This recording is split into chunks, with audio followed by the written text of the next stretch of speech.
I can't wait to see what's in store for us today. Doesn't it feel amazing to help people around the world? Here's a new message for us. We have a message from Peru. Dear Team Heo, a year ago, I accidentally short-circuited a colleague's computer. Thankfully, it still works, but one program is faulty. I should have apologized immediately, but I haven't told him yet. I'm still scared. Now that a year has passed, should I finally come clean and ask for forgiveness? No other story has ever given me cold sweats like this. Let's find a book for Judy. I recommend Plant-Based Physiognomy by Nanseolheon, included in the collection. Successful people, despite their character. Does the protagonist of the story have an experience similar to Judy's?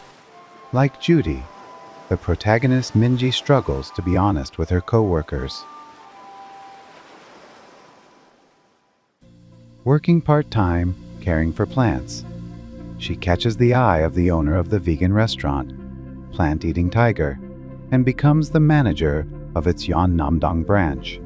However, both the owner and the restaurant only have a veneer of social consciousness and lack genuine convictions. This likely explains why the owner's aggressive sales tactics make Minji uncomfortable. What sort of sales tactics are they? Minji's first task is to hire a team of entirely foreign staff. The owner instructs her to create a diverse mix of nationalities and genders, reserving the last position specifically for a black person. However, he specifies that it can't be just any black person, but someone with the tall, sleek appearance of a French model.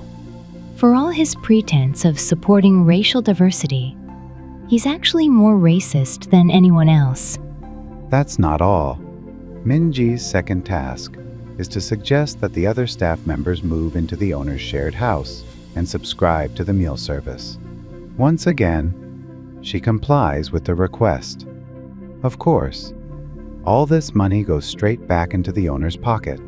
The employees, who barely earn minimum wage, end up spending half their salary on rent and a quarter on the meal subscription. The shared house they lived in belonged to the owner. It could be said that Minji deceived Lucas, Tam, Yulia, Haruka, and Antoine. The house was registered in someone else's name, and the owner insisted on hiding the truth. There's no point in creating unnecessary misunderstandings. This left Minji feeling conflicted. I feel bad for her.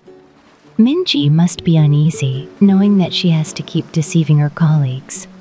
She justifies her deception of others as a way to make a living, but it causes her a lot of inner turmoil. I'll let Judy find out how it all ends. Emotional burdens can take their toll. I can only imagine what Judy must have been through over the past year. If I had been there, I would have given her a reassuring pat on the back and said, "It's okay." Didn't she say that the computer works fine, except for one program? If a year has passed without any issues, her colleague might not consider it a big deal. In situations like this, sometimes it's best to just let it go.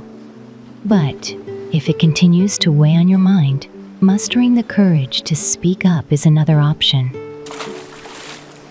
For Judy, I'd like to share my favorite part from the poem Now by Kim Sanghyuk. Speak now. If you wait until later, things will change. What you once said will also change. Speak now. About what you're saying now. How you say it and why. Speak about now without reason or context. Now is the standard. Now is changing. Speak before it shifts. Speak as it changes, and speak after it has changed. Speak about now. If not now, then speak even now. Speak before it passes. Speak even for a moment. Now is fleeting. Now is absolute. Speak about that. Aren't Aren't you curious about when this now is? In fact, it represents a fluid moment that's difficult to define or pinpoint.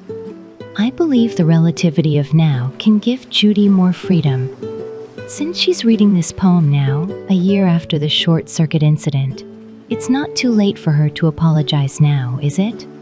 I agree. The moment Judy musters the courage to speak to her colleague will be her now. If she decides to seek forgiveness, she should act before that now slips away.